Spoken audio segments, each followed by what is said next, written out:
Becky Lydon, I'm founder of Sensory Spectacle. This video is part of a series where I'm answering your questions about sensory processing difficulties. I've been given questions from parents and professionals, and it's all to help create a better understanding and awareness of sensory processing difficulties. Share the videos with your friends and families and colleagues, but also subscribe to the YouTube channel so that you don't miss any.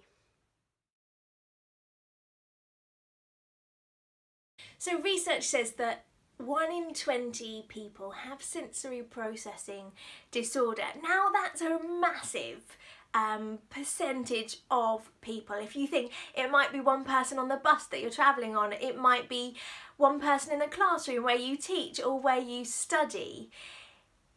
If someone has sensory processing disorder, it doesn't mean that they're autistic. So we do know that autistic people have sensory differences, sensory difficulties, and it's part of the diagnosis now for autism. However, if someone has sensory processing disorder, it doesn't mean that they're autistic. Many autistic people that I work with, so they give me their descriptions to create my immersive environments, they would say that 100% of autistic people have sensory difficulties. People are able to support themselves in different ways. However, for people with sensory processing disorder, we know that it can be recognised in 3 main ways. It may be difficulties modulating their sensory input, so recognising how much sensory input they need to respond to. So if someone's hypersensitive, they may be processing too many sensations around them, and if someone's hypo, they may not be processing and receiving enough sensations, so they're seeking out more in order to be able to recognise that.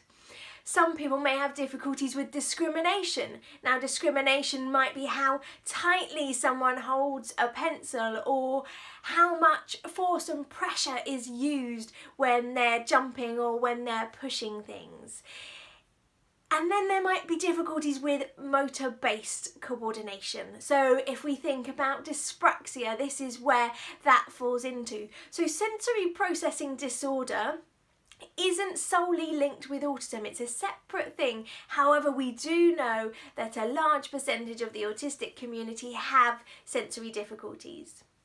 If someone with sensory processing disorder has their sensory needs met, then they will be able to regulate themselves, they'll be able to recognise and respond to the environment in a way which will help them to be able to learn and to be able to continue to engage with that environment.